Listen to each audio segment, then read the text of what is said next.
সম্মানিত দ্বীনি ভাইরা আমার, আল্লাহ তাআলা আমাদেরকে কোরআন আল কারীমের সূরাতুল আ'রাফের ভিতরে রব্বুল আলামিন 188 নম্বর আয়াতে কারিমার ভিতরে আমাদেরকে জানিয়ে দিয়েছেন।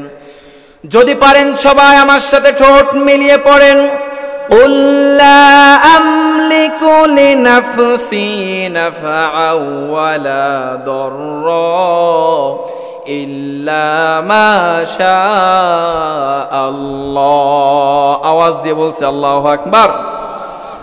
আল্লাহ তাআলা আয়াতে কারিমার ভিতরে কুল মানে নবীকে বলতেছেন, হে নবী আপনি তাদেরকে জানিয়ে দিন, লা আমলিকু লিনাফসি, আপনি বলে দিন আমি আমার নিজের কল্যাণ সাধন করতে পারি না। আল্লাহ তাআলা বলতেছেন রাসূলকে, হে নবী আপনি তাদেরকে জানিয়ে দিন। নবীজিকে জানিয়ে দেওয়ার কথা বলেছেন, নবী আপনি জানিয়ে দিন আপনি আপনার নিজের কল্যাণ সাধন করতে পারবেন। কাকে বলতেছে? কথা বলেন কাকে? নবীজি কি নিজের কল্যাণ নিজে আনতে পারতেন? নিজের অকল্যাণ নিজে আনতে পারতেন? আর এটা আমার কথা না, সূরা আরাফ 188 নম্বর আয়াতে কারিমার ভিতর আল্লাহ জানিয়ে দিয়েছেন যে নবী আপনি আপনার উম্মতদেরকে জানিয়ে দিন যে নিজের কল্যাণ নিজে সাধন করা যায়, নিজের ভালো চাইলেও নিজে করা যায়। কল্যাণ আসে কার থেকে? কার থেকে? অকল্যাণ আসে কার থেকে?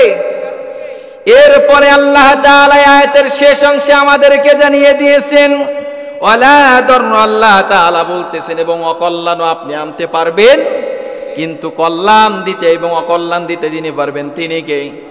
আল্লাহ তাআলা শেষ অংশে বলেছেন ইল্লা মা শা আল্লাহ, কল্যাণ এবং অকল্যাণ আমি আল্লাহ ছাড়া কেউ দিতে পারে। এটা কি মোল্লার কথা না আল্লাহর কথা? الذي خلق الإنسان وكرم وعلمه من البيان ما لم يعلم فسبحان الذي لا يحصى امتنانه باللسان ولا بالقلم نشهد أن لا إله إلا الله وحده لا شريك له ونشهد أن سيدنا حبيبنا ومولانا محمدا عبده ورسوله صلى الله عليه وسلم أرسله بالحق بشيرا ونذيرا وداعيا إلى الله بإذنه وسراجا منيرا فقد قال الله تعالى في كلامه المجيد وفي فرقانه الحميد সকলে আমার সাথে জবান ছেড়ে পড়েন আউযু বিল্লাহি মিনাশ শাইতানির রাজিম বিসমিল্লাহির রহমানির রহিম ইন্নাল্লাহা ওয়া মালাইকাতাহু ইউসাল্লুনা আলান নাবী يا أيها الذين آمنوا صلوا عليه وسلموا تسليما اللهم صل على محمد وعلى آل محمد كما صليت على إبراهيم وعلى آل إبراهيم إنك حميد مجيد اللهم بارك على محمد وعلى آل محمد كما باركت على إبراهيم وعلى آل إبراهيم إنك حميد مجيد رسول আমার ভালোবাসা রসুল আমার আলো আশা রসুল আমার প্রেম বিরহের মূল আলোচনা রসুল আমার কাজে কর্মে অনুপ্রেরণা রসুল আমার ভালোবাসা রসুল আমার আলো আশা রসুল আমার প্রেম বিরহের মূল আলোচনা রসুল আমার কাজে কর্মে অনুপ্রেরণা যখন দারুণ দুঃখ নামে আমার জীবন জুড়ে বিপদ আপদ মুসিবতে মরি পুরে পুরে যখন দারুণ দুঃখ নামে আমার জীবন জুড়ে বিপদ আপদ মুসিবতে মরি পুরে পুরে তখন তোমার শৈশব কৈশোর যোগাই সান্ত্বনা রসুল আমার কাজে কর্মে অনুপ্রেরণা রসুল আমার ভালোবাসা রসুল আমার আলো আশা রসুল আমার প্রেম বিরহের মূল আলোচনা রসুল আমার কাজে কর্মে অনুপ্রেরণা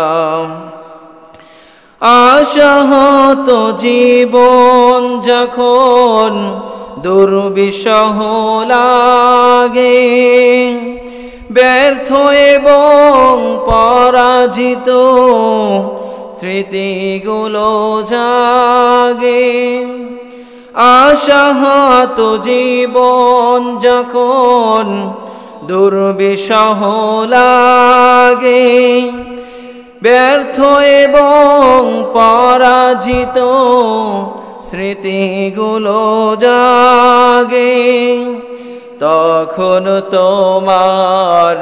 তখন তোমার বদর উহুদ জোড়াই যন্ত্রণা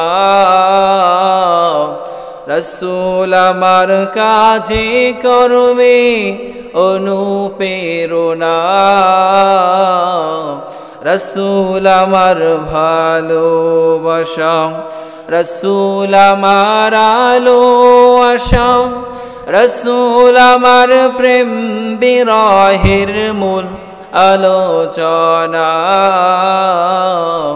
রসুল আমার কাজে কর্মে অনুপ্রেরণা কত রকম রাজার নীতি প্রজার নীতি দেখলাম দুঃখ হায় রে দুঃখ সারা আর কিছু না পেলাম তাই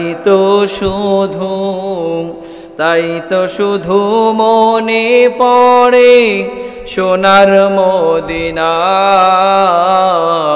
রসুল আমার কাজে কর্মে অনুপ্রেরণা নেতার মতো নেতা যখন পাই না কোথাও খোঁজে, কাঁদি শুধু কাঁদি হায়রে এই দুটি চোখ বুঝে। তখন তোমার স্মরণ আমায় দেয় যে সান্ত্বনা, রাসূল আমার কাজে কর্মে অনুপ্রেরণা, রাসূল আমার ভালোবাসা। সবাই বলেন রাসূল আমার ভালোবাসা, রাসূল আমার আলো আশা, রাসূল আমার প্রেম বিরহের মূল আলোচনা, রাসূল আমার কাজে কর্মে অনুপ্রেরণা। আলহামদুলিল্লাহ, আপনারা সবাই কেমন আছেন? আলহামদুলিল্লাহ। আওয়াজ শুনে মনে হচ্ছে যে আপনার মনে হয় আমার প্রতি অনেক রাগ গোসা আছে। কেমন আছেন সবাই? আমাদেরকে যিনি ভালো রেখেছেন তিনি কে? সবটুকু শক্তি উজাড় করে দিয়ে কালিমাতুশ শুকর আদায় পড়ছি আলহামদুলিল্লাহ। মানবতার মুক্তিদ্দূত সাইয়্যিদুনা খুদওয়াতুনা হাবিবুনা জনাবে মুহাম্মাদুর রাসূলুল্লাহ সাল্লাল্লাহু আলাইহি ওয়াসাল্লাম। আমি যেই নাতে রাসূল পড়েছি, রাসূল আমাদের কাজে কর্মে কি অনুপ্রেরণা। আজকে রাসূলের প্রেরণা আমাদের ভিতরে অনেক, কিন্তু কাজে কর্মে আমাদের দেখা যায় না। রাসূলের ভালোবাসা থাকলেই হবে না, রাসূলের মহব্বত থাকলেই হবে না, ওটাকে কাজে এবং কর্মে আমাদেরকে বুঝিয়েও দিতে হবে যে রাসূলকে আমি আসলে অন্তর থেকে কি করি।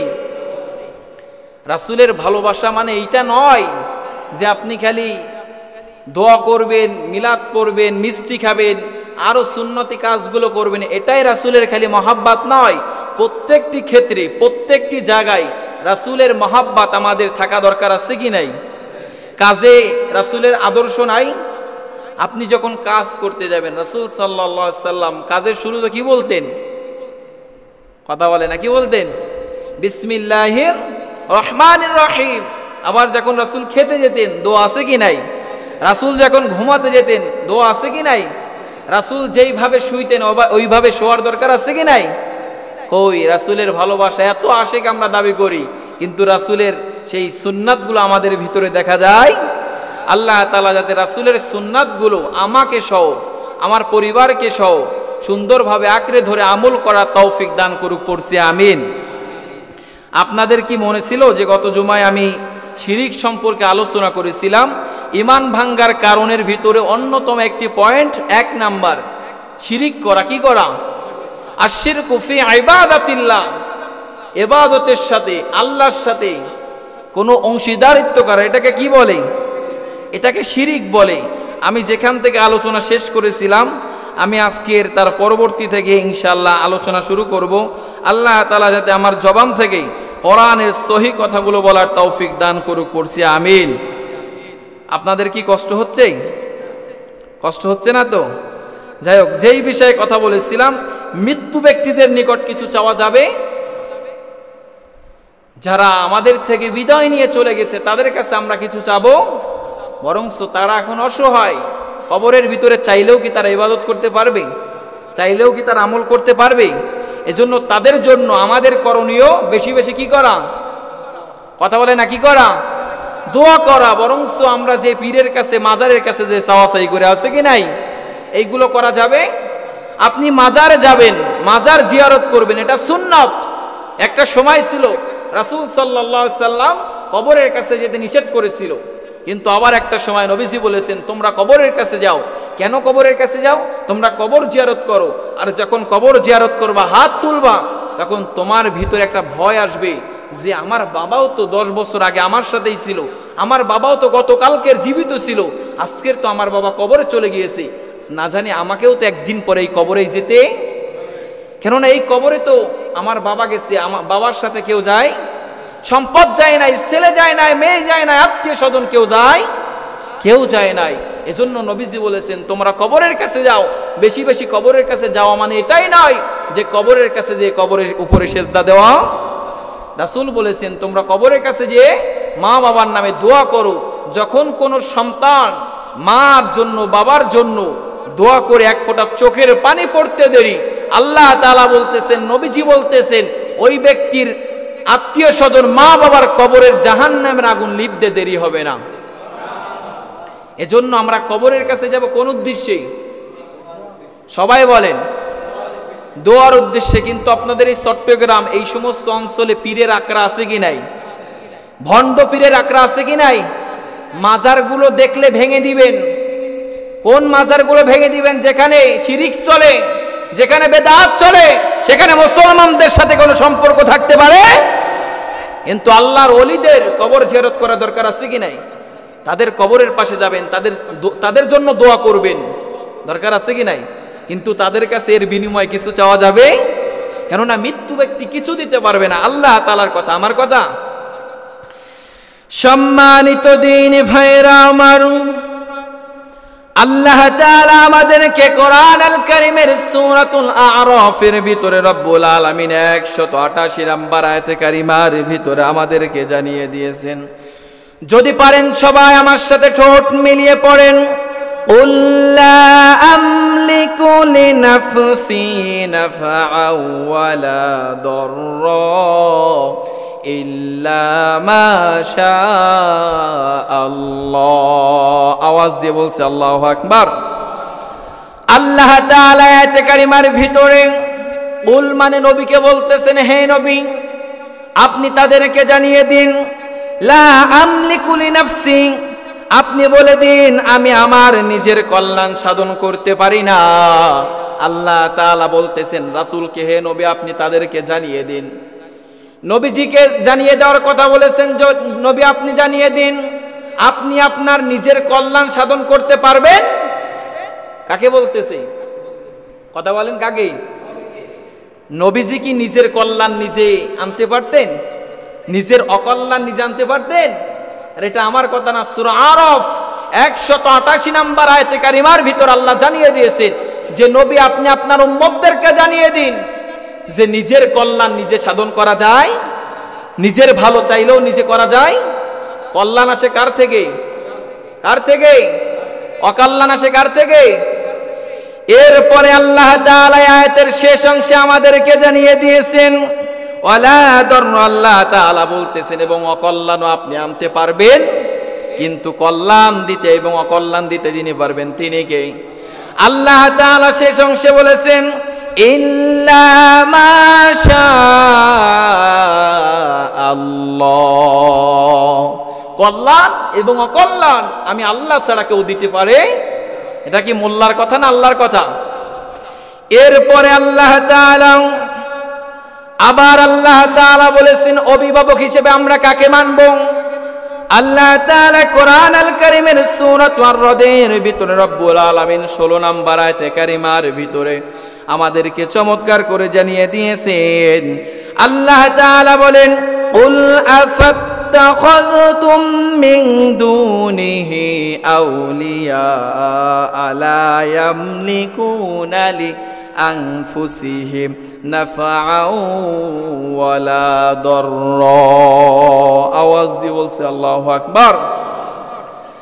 আল্লাহ তাআলা এর ভিতরে আবার রাসূলকে শুরুতেই জানিয়ে দিয়েছেন কুল আফাত্তাখাযতুম মিন দুনিহি, আল্লাহ তাআলা বলেন হে নবী আপনি বলুন তবে কি তোমরা আল্লাহ ব্যতীত এমন কোন অভিভাবক পেয়েছো? আমাদের অভিভাবক কে? সবাই বলেন কে? আল্লাহ তাআলা বলতেছেন ওগো নবী আপনি কি আল্লাহ ব্যতীত এমন কোন অভিভাবক পেয়েছেন যার কাছে আপনি কল্যাণ সাধন করবেন, যার কাছে আপনি অকল্যাণ সাধন করবেন? এরপরে আল্লাহ তাআলা জানিয়ে দিয়েছেন মিন দুনিহি আউলিয়া লা ইয়ামলিকুনা লি আনফুসিহিম, আল্লাহ তাআলা বলতেছেন যার ভালো মন্দের মালিক নয়, যার কাছে আমরা অন্য মানুষের কাছে যে যদি যাই, মানে এই পয়েন্ট হচ্ছে কবরের বাসী, কবরবাসীদের কাছে যারা চেয়ে থাকে আল্লাহ বলতেছেন তারা চাইলে তোমার ভালো কিছু করতে পারবে, আবার চাইলে তোমার ক্ষতিও করতে পারবে। কারণ একজন মৃত্যু ব্যক্তি কবরে যাওয়ার পরে তার আর কোনো শক্তি কন, আর কোনো ক্ষমতা কন, আর কোনো হিকমত থাকে মৃত্যুর পরে, এমনকি দেখবেন যাদের শরীরে রোগ আছে, মৃত্যুর পরে সাথে সাথে মেডিকেল সায়েন্স এইগুলো তথ্য বের করেছে যে একজন মৃত্যু ব্যক্তি বডিটা নিয়ে যখন চেক করার পরে দেখে এই যে করোনা ভাইরাস এসেছিল কি আসে নাই, আসার পরে মৃত্যু ব্যক্তিদের থেকে করোনা ছড়ায় কি ছড়ায় না এটা তারা চেক করার পরে দেখেছে যে একজন মৃত্যু ব্যক্তি মৃত্যুর পরে তার শরীরে আর কোনো কি থাকে না, কথা বলেন কি থাকে না, কোনো রোগ থাকে না। তবে যদি ওইটাকে অনেক দিন রেখে দেওয়া হয় তাহলে ওখান থেকে আস্তে আস্তে জীবাণু ছড়ায় কি ছড়ায় না। আপনি যদি একটা মাছ পুকুর থেকে উঠিয়ে বাইরে ফেলে রাখেন দেখবেন পচে যাবে, পচে যাওয়ার পর ওখানে মাছি আসবে, পোক হবে, ঠিক কিনা বলেন। এজন্য মেডিকেল সায়েন্স এটাকে তথ্য দিয়েছেন যে মৃত্যুর সাথে সাথে তার শরীরে আর কি থাকে না, রোগ থাকে না, তার শরীরে আর কোনো সক্ষমতা থাকে না, সে চাইলেও আর কিছু করতে পারে। এটা তো বলেছেন ১৫০০ বছর আগে যিনি, তিনি কে? আর মেডিকেল সায়েন্স এটাকে ২০-৩০ বছর আগে এটাকে তথ্য দিয়েছে। আল্লাহ বলেছেন ১৫০০ বছর আগে, মেডিকেল সায়েন্স এটাকে গবেষণা করে বের করেছেন কিছুদিন আগে। আলহামদুলিল্লাহ বলবেন না? এবার শুনতে হলে আমার বাবাজিরা, আমার ভাইরাও, এরপরে আল্লাহ তাআলা আমাদেরকে জানিয়ে দিয়েছেন তোমাদেরকে অপসারণকারী আর কেউ থাকবে না, একমাত্র অপসারণ যিনি করতে পারেন তিনি কে? আল্লাহ তাআলা কোরআনুল কারীমের ভিতরে আমাদেরকে জানিয়ে দিয়েছেন, সূরাতুল আনআমের ভিতরে ১৭ এবং ১৮ নম্বর আয়াতে কারিমার ভিতরে আমাদেরকে জানিয়ে দিয়েছেন, ওয়া ইয়ামসাসকাল্লাহু বিদুররিন ফালা কাশিফা লাহু ইল্লা হু ওয়া ইয়ামসাসকা বিখাইরিন ফাহুয়া আলা কুল্লি শাইইন কাদির ওয়াহুয়াল কাহিরু ফাওকা ইবাদি। আল্লাহ তাআলা বলেন, ওয়া ইয়ামসাসকাল্লাহু বিদুররিন ফালা কাশিফা লাহু ইল্লা হু। আল্লাহ যদি তোমাকে কোনো কষ্ট দেন, আল্লাহ যদি তোমাকে কোনো কষ্ট দেন, পৃথিবীর কোনো মানুষ তোমাকে এই কষ্ট থেকে উদ্ধার করতে পারবে? আর আল্লাহ যদি তোমাদেরকে শাস্তি না দিয়ে তোমাদের প্রতি রহম করে, তোমাদের প্রতি দয়া করে, পৃথিবীর কোনো মানুষ তোমাদেরকে শাস্তির ভিতরে পতিত করতে পারবে? এরপরে আল্লাহ তাআলা আমাদেরকে জানিয়ে দিয়েছেন, পক্ষান্তরে যদি তিনি তোমাদের মঙ্গল করেন তবে তিনি এই মঙ্গল করার পরে পৃথিবীর কোনো মানুষ, পৃথিবীর কোনো শক্তি তোমাদেরকে অমঙ্গল করতে পারবে? অমঙ্গল করতে পারবে না। এরপর আল্লাহ তাআলা আমাদেরকে জানিয়ে দিয়েছেন, ফাহুয়া আলা কুল্লি শাইইন কাদির। আল্লাহ তাআলা বলেন তিনি সব কিছুর উপর ক্ষমতাবান, সব কিছুর উপরে যিনি ক্ষমতাবান তিনি কে? আওয়াজ দিয়ে বলেন তিনি কে? এরপরে আল্লাহ তাআলা জানিয়ে দিয়েছেন, ওয়াহুয়াল কাহিরু ফাওকা ইবাদি। আল্লাহ তাআলা বলেন তিনি তার বান্দার উপর আল্লাহ তাআলা সর্বক্ষণ দৃষ্টিপাত করে থাকেন, বলি সুবহানাল্লাহ। বান্দা যখন জিকির করে, বান্দা যখন ইবাদত করে, আল্লাহ তাআলা সেই বান্দার উপরে খুশি হয়ে যায়, বলি সুবহানাল্লাহ। আর বান্দা যখন শিরকের সাথে লিপ্ত হয়ে যাবে, আল্লাহ তাআলা তখন সেই বান্দার উপরে নারাজ হয়ে যায়, অখুশি হয়ে যায়, বলি নাউজুবিল্লাহ। এমন কোনো কাজ করা যাবে না যেই কাজে বেজার হয়ে যান কে? যেই কাজে রাসূল অখুশি হয়ে যাবে সেই কাজ করা যাবে। এবার শুন আমার বাবাজিরা, আমার ভাইয়েরা, এরপরে আল্লাহ তাআলা কোরআনুল কারীমের সূরাত আজ-জুমারের ভিতরে আমাদেরকে জানিয়ে দিয়েছেন, আল্লাহ তাআলা ৩৮ নম্বর আয়াতে কারিমার ভিতরে আমাদেরকে বলেন, কুল আফারাআইতুম মা তাদউনা মিন দুনিল্লাহি ইন আরাদানিয়াল্লাহু বিদুররিন هل هن كاشفات ضره أو أرادني برحمة هل هن ممسكات رحمته قل حسبي الله عليه يتوكل المتوكلون। একটু আওয়াজ দিয়ে বলছি আল্লাহু আকবার। আল্লাহ তাআলা বলতেছেন কুল আফরাআইতুম মা তাদউনা মিন দুনিল্লাহ, আল্লাহ তাআলা বলছেন বলুন তোমরা ভেবে দেখেছো কি যদি আল্লাহ তাআলা তোমাদের অনিষ্ট করার ইচ্ছা করেন, যদি আল্লাহ তাআলা তোমাদেরকে অনিষ্ট করার ইচ্ছা করেন তবে তোমরা আল্লাহ ব্যতীত যাদেরকে ডাকো তারা কি তোমাদের সেই অনিষ্ট থেকে তোমাদেরকে দূর করতে পারবে?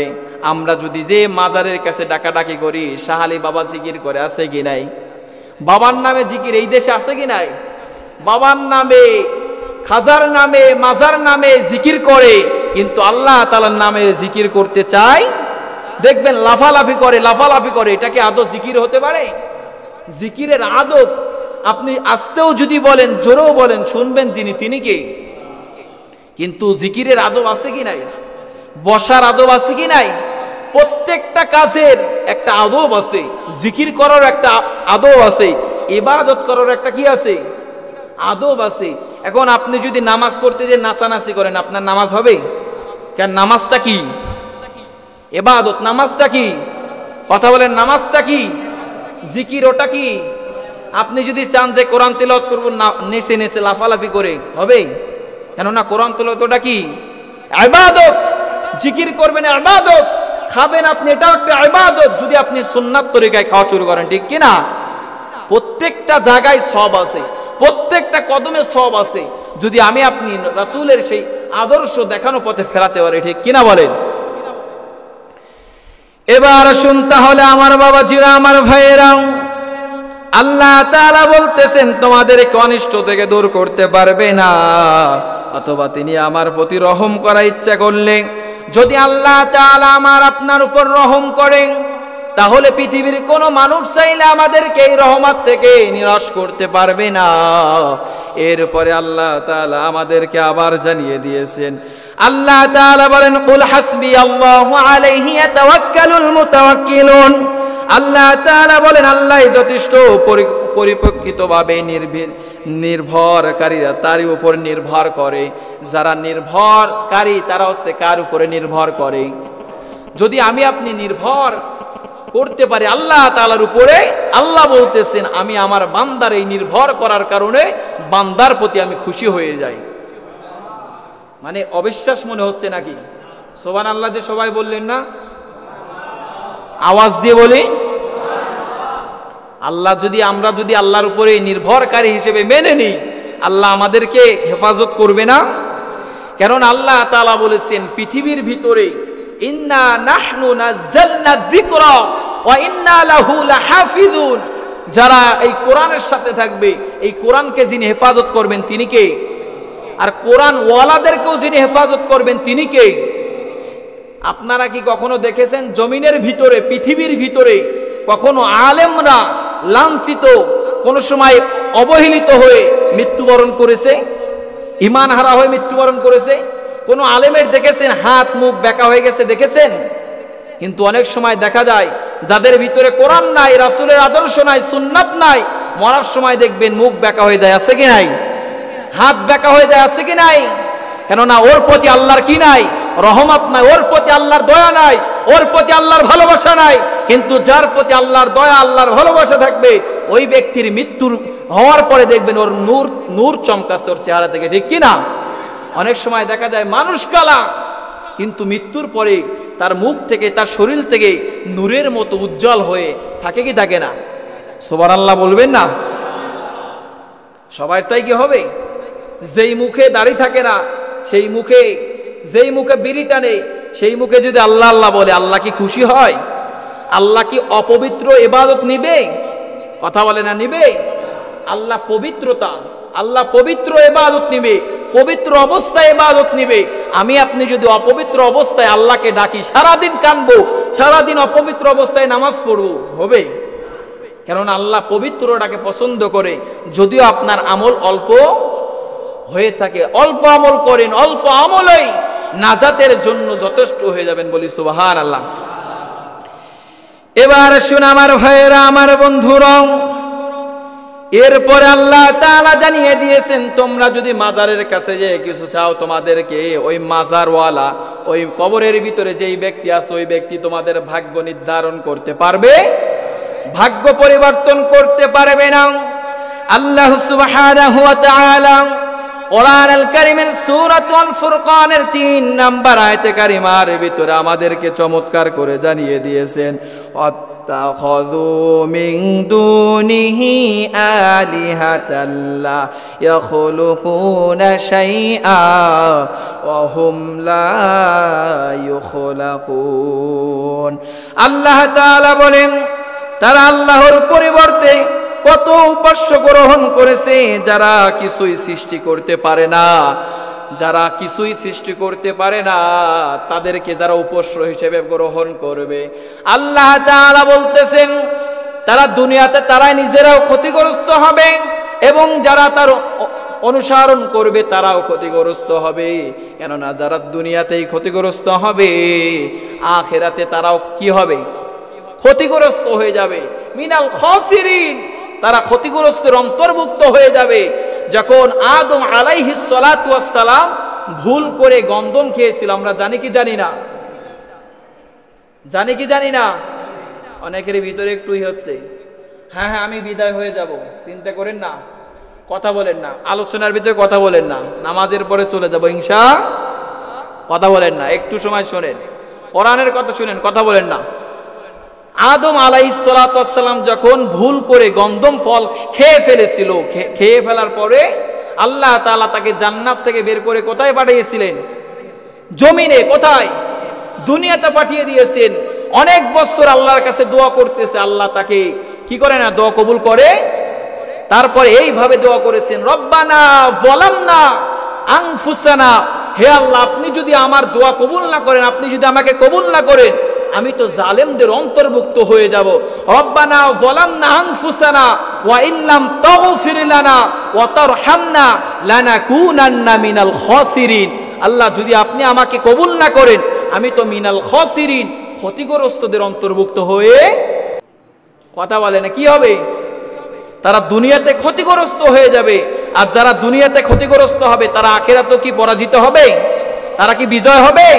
তারা দুনিয়াতেও ক্ষতিগ্রস্ত, আখিরাতেও ক্ষতিগ্রস্ত। এবার শুন আমার ভাইয়েরা, আমার বন্ধুরা, মৃত্যু ব্যক্তিকে ডাকলে মৃত্যু ব্যক্তি আমার আপনার ডাক শুনবে না, এটা আমার আপনার বানানোর কথা নাই। বলেছেন আল্লাহ তাআলা কোরআন আল কারীমের সূরাতুন নামলের ভিতরে 27 নম্বর আয়াতে কারিমার ভিতরে আল্লাহ তাআলা জানিয়ে দিয়েছেন, ইন্নাকা লা তুসমিউল মাউতা ওয়া লা তুসমিউস সুম্মাদ দুআ ইযা ওয়াল্লাউ মুদবিরিন। আওয়াজ দিয়ে বলছে আল্লাহু আকবার। আল্লাহ তাআলা বলেন, ইন্নাকা লা তুসমিউল মাউতা, আপনি মৃত্যুদেরকে, মৃত্যু ব্যক্তিদেরকে ডাক শোনাতে পারবেন না। কেননা তারা তাদের থেকে রূহ ইয়াসআলুনাকা আনির রূহ, রূহ কি? আল্লাহ প্রদত্ত একটা নিয়ামত, আল্লাহ প্রদত্ত একটা রূহ। আল্লাহ তাআলা যখন আমাদেরকে আদম আলাইহিস সালাতু ওয়াস সালামকে মাটি দিয়ে তৈরি করলেন, তৈরি করার পরে আল্লাহ তাআলা মাটি দিয়ে তৈরি করেছেন, তার ভিতরে যখন রূহ ফুঁকে দিয়েছেন তখন আদম আলাইহিস সালাতু ওয়াস সালাম জীবিত হয়ে গিয়েছেন। তারপরে আল্লাহ তাআলা তাকে এক একটা জিনিসকে পরিচয় করিয়ে দিয়েছেন। এইভাবে আমি আপনি একদিন মাটি ছিলাম, আমি আপনি একদিন মাটি ছিলাম। মাটি থেকে আল্লাহ তাআলা আমাদেরকে কিভাবে তৈরি করলেন, আমার আপনার বাবার মাধ্যমে, মায়ের মাধ্যমে আল্লাহ তাআলা মায়ের পেট থেকে আমাদেরকে বের করেছেন। আল্লাহ তাআলা বলতেছেন, তোমার বাবার নাপাক পানির মাধ্যমে তোমার মায়ের গর্ভের ভিতরে যখন প্রবেশ করেছো, সর্বপ্রথম সেখান থেকে রক্ত হয়েছে, এরপরে আস্তে আস্তে হাড্ডি হয়েছে, মাংস হয়েছে, তারপরে আল্লাহ তাআলা একটি বডি স্ট্রাকচার তৈরি করেছেন। তারপরে 10 মাস 10 দিন পরে আল্লাহ তাআলা তার মায়ের গর্ভ থেকে বের করেছেন। বলি সুবহানাল্লাহ। কেননা আল্লাহ তাআলা আমাদেরকে মাটি দিয়ে সৃষ্টি করেছেন, কিন্তু আদম আলাইহিস সালাতু ওয়াস সালামকে আল্লাহ তাআলা যেইভাবে জীবিত করেছেন, যেইভাবে তার ভিতরে রূহ ফুঁকে দিয়েছেন, সেইভাবে কি আমাকে আপনাকে দিবেন? আদম আলাইহিস সালামের কি মা আছে? বাবা আছে? কেউ নাই। আমাদের মা আছে কি নাই? আমাদের বাবা আছে কি নাই? আমরা মা বাবার মাধ্যমেই জমিনে এসেছি, দুনিয়ায় এসেছি। আবার দেখবেন আমার মা বাবাও, সেও কোনো না কোনো মায়ের পেট থেকে আলহামদুলিল্লাহ বলবেন না? আমরা আদম সন্তান। আমরা কি সন্তান? আদম সন্তান। আমাদের আদি পিতার নাম কি? আদম আলাইহিস সালাতু ওয়াস সালাম। জাতির পিতার নাম কি? ইব্রাহিম আলাইহিস সালাতু ওয়াস সালাম। এবং আমাদের নবীর নাম কি? সাল্লাল্লাহু আলাইহি ওয়াসাল্লাম। যেই নবীর নাম একবার উচ্চারণ করার পরে সাথে সাথে দুরূদ পড়া তার উপর ওয়াজিব হয়ে যায়। এটা মুসলমানদের জন্য, মুমিনদের জন্য, তার উম্মতদের জন্য আল্লাহ তাআলা ওয়াজিব করে দিয়েছেন। সব নবীর আগে যিনি জান্নাতে যাবেন তিনি কে? মুহাম্মদ রাসূলুল্লাহ সাল্লাল্লাহু আলাইহি সাল্লাম। তারপরে এমনকি অনেক পয়গম্বর, অনেক নবীরা আমাদের পরে জান্নাতে যাবে। আরে আমরা তো দামি নবীর উম্মত, আমরা তো একজন দামি মেহমানের উম্মত। আমরা তো অন্য কোন নবীর ফলোয়ার নয়, অন্য কোন নবীর উম্মত নয়। সর্বপ্রথম আল্লাহ তাআলা জান্নাতকে উদ্বোধন করবে আমার রাসূলের পদার্পণ দিয়ে। জান্নাতের ভিতরে জান্নাতি গেটে ফেরেশতারা দাঁড়িয়ে থাকবে। যখন নবীজি আসবেন বলবেন আপনি কে? যখন রাসূলকে প্রশ্ন করা হবে তখন বলবে আনা মুহাম্মদ, আমি মুহাম্মদ। তখন ফেরেশতারা বলবে আপনার জন্য শত শত হাজার বছর আমরা এই জান্নাতের গেটের সামনে অপেক্ষা করতেছি। যখন আপনি আসবেন আল্লাহ তাআলা হুকুম দিয়েছে, যখন আমার নবী, আমার বন্ধু, আমার পয়গম্বর যখন আসবে সাথে সাথে জান্নাতের দরজাটা খুলে দেওয়া। এবং রাসূল বলেছেন আমি নবী একা যাব না, আমি আমার সাথে নিয়ে, আমি আমার উম্মতদেরকে সাথে নিয়ে তারপরে জান্নাতে প্রবেশ করব। মুসা আলাইহিস সালাতু ওয়াস সালামের উম্মত কম না বেশি? অনেক অনেক নবীদের অনেক উম্মত। এজন্য নবীজি বলেছেন তোমরা বেশি বেশি সন্তান জন্ম দাও, বেশি বেশি সন্তানওয়ালা যেখানে আছে সেই ঘর থেকে তোমরা মেয়ে নাও। কেননা যেই ঘরে দেখবেন 5টা 7টা 10টা মেয়ে আছে, ভাই আছে, ওই ঘরে কি অভাব আছে? কথা বলেন, অভাব আছে? আমাদের একটা ট্রেডিশন চালু হয়ে গিয়েছে, একটা সন্তান হলে ভালো হয়, 2টা হলে আরো ভালো, আর লাগবে। এটা একটা ট্রেডিশনাল হয়ে গিয়েছে। এখন চিন্তা করে কি খাবে, কি পড়বে। কিন্তু যাদের 7টা 8টা বাচ্চা আছে তারা কি না খেয়ে মরেছে? তাদের রিজিকের ব্যবস্থা যিনি করেছেন তিনি কে? এজন্য নবীজি বলেছেন তোমরা বেশি বেশি সন্তান জন্ম দাও। কেননা আমি রাসূল সাল্লাল্লাহু আলাইহি সাল্লাম কিয়ামতের দিন সব উম্মতদের সামনে আমার উম্মতদেরকে দল ভারী করে একসাথে ইস্তেকবাল দিতে দিতে আমরা জান্নাতে প্রবেশ করব। এরপরে আসে আমার ভাইয়েরা, আমার বন্ধুরা, মৃত্যু ব্যক্তিদেরকে আমরা হাজারো যদি কান দিয়ে হাজারো যদি বলি তারা কি ডাক শুনতে পাবে? আল্লাহ বলতেছেন, এরপরে জানিয়ে দিয়েছেন যদি আমরা দোয়া করি তাদের জন্য এই দোয়াটা তাদের কাছে কি হবে? পৌঁছাবে। কিন্তু তারা দোয়া করতে পারবে? তারা দোয়া করতে পারবে? কেননা একজন মানুষ যখন তার থেকে রুহুটা বের হয়ে যাবে, এখন আমি জীবিত আছি, আমার হাত লাড়াতে পারতেছি, পা লাড়াতে পারতেছি, কথা বলতে পারতেছি, যখন আমার থেকে রুহুটা বের হয়ে যাবে তখন আমার মানুষ আমাকে এখন বাইজিদ বলে ডাকবে। যখন আমার থেকে রুহুটা বেরিয়ে যাবে তখন নামের আগে মরহুম বসে যাবে। ঠিক কি না? কিসের বড়াই করেন আপনি? আপনি কিসের বড়াই করেন? মানে আমি আপনাদেরকে ইঙ্গিত দিয়ে বলতেছি না, মানে এটা বোঝানোর জন্য। আমরা তো অনেক দাপট, অনেক ক্ষমতা, অনেক টাকার বাহাদুরি, আপনার থেকে রুহুটা বেরিয়ে যাওয়ার পরে আপনার আর কোনো দাম থাকবে? আপনি যাদেরকে বেশি ভালোবাসেন আপনার স্ত্রী বলবে তাড়াতাড়ি ঘর থেকে বের করে নাও।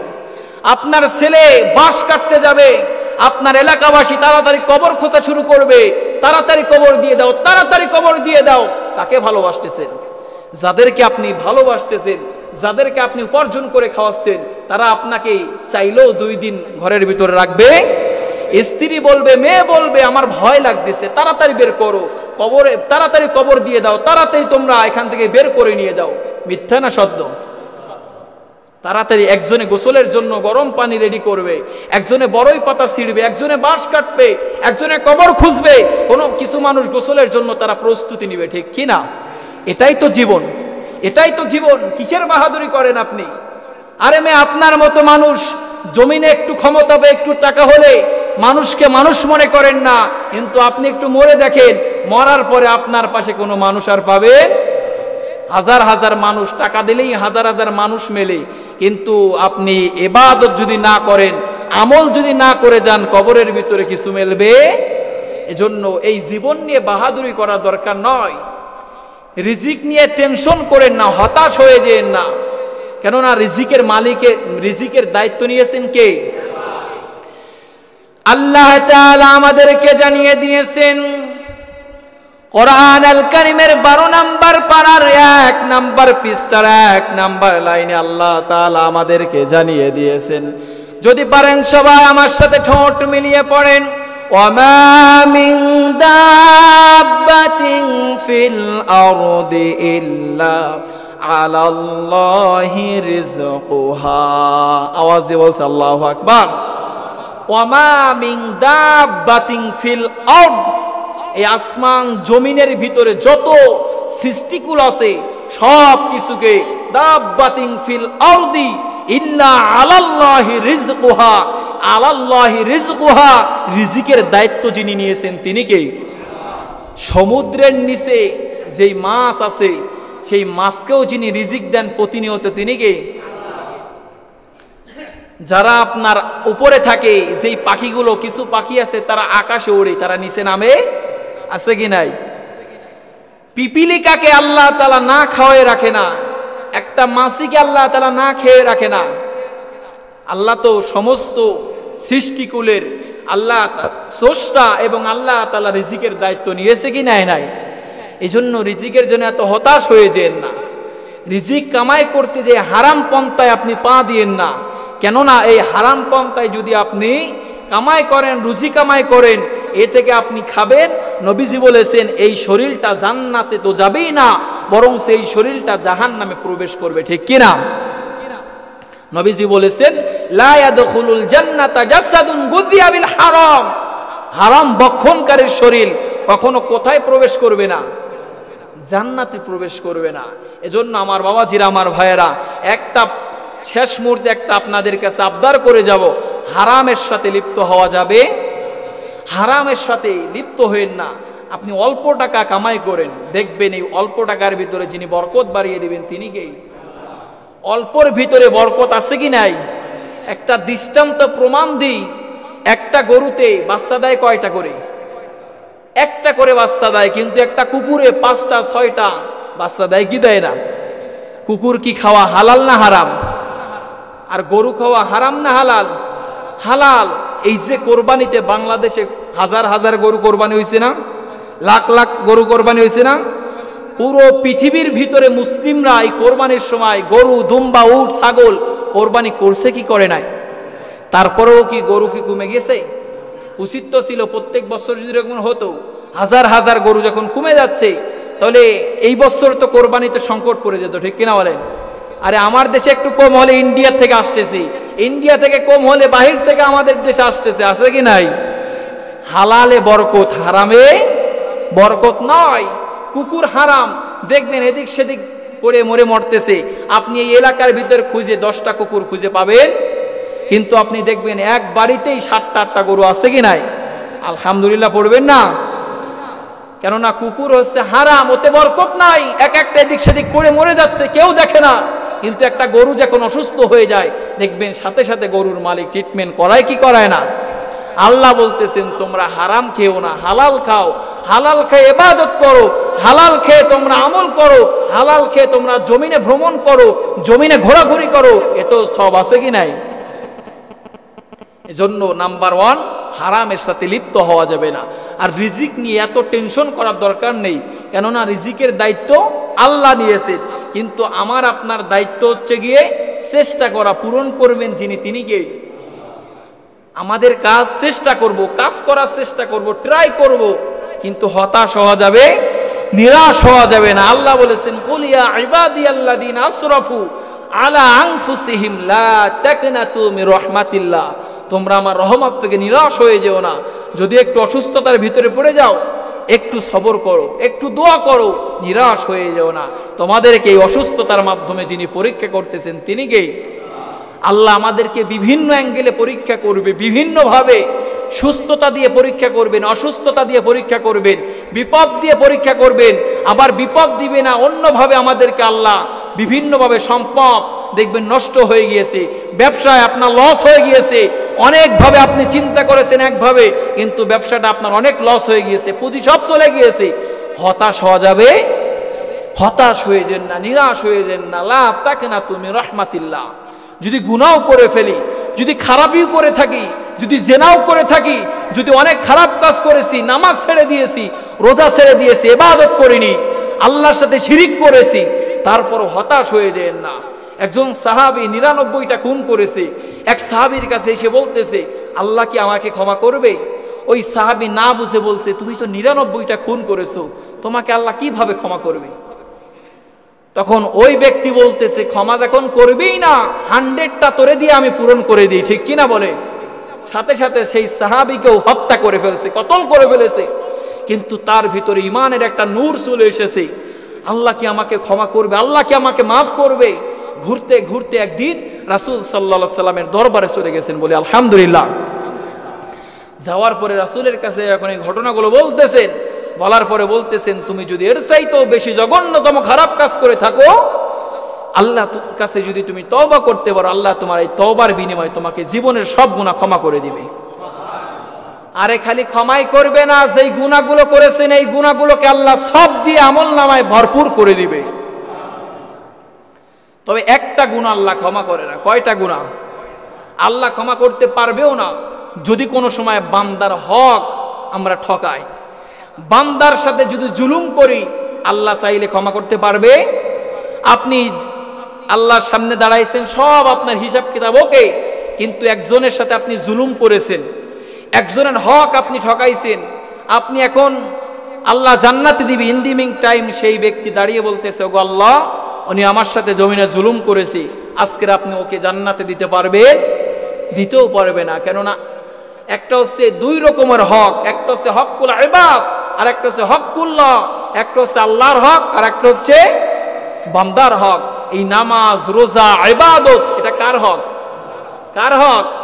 আল্লাহর হক। আপনি যদি একজনের সাথে জুলুম করেন, নির্যাতন করেন, নির্দোষ মানুষের সাথে যদি আপনি জুলুম করে থাকেন, এটা আল্লাহ কি করবে না? আল্লাহ ক্ষমা করবে না। আল্লাহ ক্ষমা করতেও পারবে না যতক্ষণ না পর্যন্ত ওই ব্যক্তি আপনাকে ক্ষমা না করবে, ততক্ষণ পর্যন্ত আপনি জান্নাতের গ্রাণ আপনার কাছে আসবে, জান্নাত আপনার চোখের সামনে আসবে না। দুনিয়াকে মা চালালো, দুনিয়াকে তোমার হে। যারা দুনিয়ার ভিতরে পড়ে থেকে, দুনিয়ার মোহর ভিতরে, দুনিয়ার ভালোবাসার ভিতরে পড়ে, দুনিয়ার ভিতরে পড়েই ডুবে আছে, তারা মনে করতেছে এই দুনিয়ায় আমাদের জন্য সব আছে কি নাই। এই দুনিয়া কি আসল ঠিকানা? আসল ঠিকানা নয়। আসল ঠিকানা আমাদের কবর। কবরের পরে আমাদের একটা আরেকটা জীবন আছে। আরে এখানে দুনিয়াতে তো আমরা 50, 60, 70, 20, 30 বছরের হায়াত। ভুল বলেছি? কিয়ামতে কি 60 বছর পরে আবার আল্লাহ মাফ করে দিবে? হাজার হাজার কোটি কোটি বছর কিয়ামত পর্যন্ত আমাদের সেখানে থাকতে হবে। যদি আমল করে যেতে পারি, যদি মানুষের হক না ঠকাই, তাহলে আল্লাহ তাআলার জান্নাতের ভিতরে আমরা বাসিন্দা হয়ে যাব। বলি সুবহানাল্লাহ। আর যদি বান্দার সাথে জুলুম করেন, বান্দার হক ঠকান, আল্লাহ ক্ষমা করবে? আল্লাহ বোঝার তৌফিক দান করুক, পড়ছি আমিন। এরপরে আমার বাবাজিরা, আমার ভাইয়েরা, নাম্বার 3, মৃত্যু ব্যক্তির নিকট সাহায্য বা কাউকে বান্দার নেওয়াজ মানে গরিবে নেওয়াজ, গাউসুল আজম সর্বোচ্চ সহযোগিতাকারী মনে করাও যাবে। সহযোগীকারী হিসেবেও মৃত্যু ব্যক্তিকে মনে করা যাবে। এটা কবিরা, কবিরা গুনাহ। শিরকে আকবর, শিরকে আসগর, দুইটি শিরিক। একটা হচ্ছে বড় শিরিক আর একটা হচ্ছে ছোট শিরিক। শিরকে আকবর বড় শিরিক, শিরকে আসগর ছোট শিরিক। যারা কথায় কথায় দেখবেন বিভিন্নভাবে বলে অমুক তারিখে বৃহস্পতিবার দিন বাঁশ কাটা যায় না, আছে কি নাই? এরকমের বলে কি বলে না? শিরিক। এগুলো কি? আচ্ছা দেখেন, যেই মানুষরা বলতেছে যে বৃহস্পতিবার বাঁশ কাটা যাবে না, ওই ব্যক্তি যদি বৃহস্পতিবার দিন মারা যায় তো কি বাঁশ কাটবে না? কথা কয় না, কাটবে না? তাহলে তখন যদি কাটা যায় তাহলে অন্য সময় কাটলে সমস্যা কোথায়? সমস্যা আছে? এগুলো বানোয়াট কথা, এগুলো শিরকি কথাবার্তা, এগুলো বলা যাবে? দেখবেন অনেক সময় বলে কাক ডাকলে বিপদ আসে, আছে কি নাই? এইগুলো কি? শিরকে আসগর, ছোট শিরিক। এই সমস্ত শিরিকের সাথেও আমাদের লিপ্ত হওয়া যাবে। আর যেটা অংশীদারিত্ব করে ইবাদতের সাথে, আল্লাহর সাথে সামঞ্জস্য করবে, এটাকে বলে শিরিক আকবর, বড় শিরিক। আল্লাহ পৃথিবীর দুনিয়ার সব গুনাহ ক্ষমা করলো, একটা গুনাহ ক্ষমা করে না। ইন্না শিরকা লাযুলমুন আযীম। যারা আল্লাহর সাথে শিরিক করে, আল্লাহর সাথে জুলুম করে, আল্লাহ তাদেরকে কি করে না? ক্ষমা করবে না। আপনি গুনাহ করেছেন, নামাজ ছেড়ে দিয়েছেন, মিথ্যে কথা বলেছেন, মাফ চান, ক্ষমা করে দিবে। যদি আল্লাহর সাথে শিরিক করেন, কি করবে না? শিরিকের গুনাহ কখনো কি হয় না? ক্ষমা হয় না। যেই কথাগুলো বলেছি আল্লাহ তাআলা বোঝার তৌফিক দান করুক, বলছি আমিন। যাই হোক, আরো অনেক কথা আছে। রাসূল সাল্লাল্লাহু আলাইহি সাল্লাম বলেছেন, ইজা সাআলতা ফাসআলিল্লাহি ওয়া ইজা ইসতাআনতা ফাসতাইন বিল্লাহ। যখন তুমি কোনো কিছু চাইবে তখন আল্লাহর কাছেই চাইবে। বলি আলহামদুলিল্লাহ। আমরা যখন কিছু চাইবো কার কাছে? আবার রাসূল বলেছেন, আর যখন সাহায্য চাবা তখনও কার কাছে? যখন বিপদের ভিতরে পড়ে যাব সাহায্য চাইবো কার কাছে? আল্লাহর কাছে। এরপরে রাসূল সাল্লাল্লাহু আলাইহি সাল্লাম আমাদেরকে জানিয়ে দিয়েছেন এই কাজগুলো আমাদেরকে করা যাবে না। নাম্বার 1, 4টি কাজ কখনো করা যাবে? 4টি কাজ। মনোযোগ আছে তো সবার? নাম্বার 1, হাদিসটা বললাম না, যে ব্যক্তি নিজ পিতামাতাকে অভিশাপ দেয়, আছে কি নাই? পিতামাতাকে অভিশাপ দেওয়া যাবে, এই কাজটা ভুলেও করেন না। এই কাজটা যদি করেন, আগুনে হাত দিলে আপনার হাত কি ভালো থাকবে? মা বাবা কি আগুনের চাইতেও তারা পাওয়ারফুল।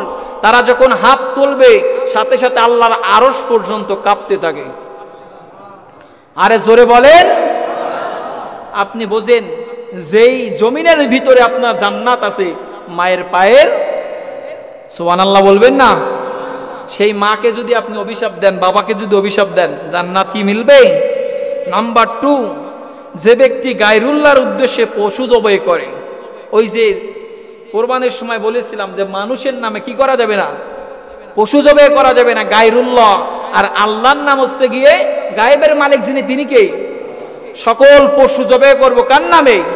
আল্লাহর নামে। আমরা যদি গায়রুল্লাহর নামে অনেক সময় মানত করে যে এইটা অমুক দরবারে যাবে, এই মুরগিটা অমুক জায়গায় দেব, এই মুরগিটা অমুক বাবারে দেব, আছে কি নাই? দরকার নাই। আপনার মনে চাইছে, আপনি নিয়ে যে বাচ্চাদের দিয়েছেন, মাদ্রাসায় দিয়েছেন, এতিমখানায় দিয়েছেন, আপনি মসজিদে 10টা টাকা দিয়েছেন, এতে কি আপনার অনেক গুনাহ হবে? সব হবে। যদি বলেন যে এটা অমুক বাবার নামে জবে করতেছি, তাহলে ওটা কি হয়ে যাবে? হারাম হয়ে যাবে। নাম্বার 3, যে ব্যক্তি কোনো বেদাতকে আশ্রয় দেয়, যে ব্যক্তি কোনো বেদাতকে কি করে? আশ্রয় দেয়, তার উপরে আল্লাহ লানত। কার লানত? বেদাতকে যারা সাপোর্ট করবে, বেদাতকে যারা সহযোগিতা করবে, বেদাত দেখার পরে তার জবান থেকে কোনো কথা বের হবে না, আল্লাহ তাআলার পক্ষ থেকে তার উপরে লানত, বলেছেন মুহাম্মদ সাল্লাল্লাহু। নাম্বার 4, যে ব্যক্তি জমির সীমানা পরিবর্তন করে। দেখবেন অনেক সময় জমির সীমানা একটা লাঠি গাড়ি অথবা একটা পিলার গাড়ি, কিন্তু রাতে আবার ওইটাকে 1 হাত 2 হাত ছড়ায় ফেলে, আছে কি নাই? জমিনে অনেক সময় আইল ঠেলে মানুষ, আছে কি নাই? এটার কথাই বলেছে। এই 4 ব্যক্তি আল্লাহ লানত। যারা এই কাজগুলো করবে তাদের উপরে যিনি লানত দিবেন তিনি কে? আর আল্লাহ যদি আমাদের প্রতি লানত দেয়, পৃথিবীর কোনো পীর, কোনো হুজুর, কোনো খাজুর, এরা কি চাইলেও কি এই লানত থেকে উদ্ধার করতে পারবে? যেই কথাগুলো বলেছে, আমাকে আমার পরিবারকে আমল করার তৌফিক দান করুক, পড়ছি আমিন। আমার এই বাবাজিদেরকে, আমার যুবক ভাইদেরকে আমল করার তৌফিক দান করুক, বলুন আমিন। ভালো থাকুন, সুস্থ থাকুন, এই প্রত্যাশার আজকের মতো বিদায় নিচ্ছি। আখির দাওয়ানা আনিল হামদুলিল্লাহি রাব্বিল আলামিন। আসসালামু আলাইকুম ওয়া রাহমাতুল্লাহি ওয়া বারাকাতুহু।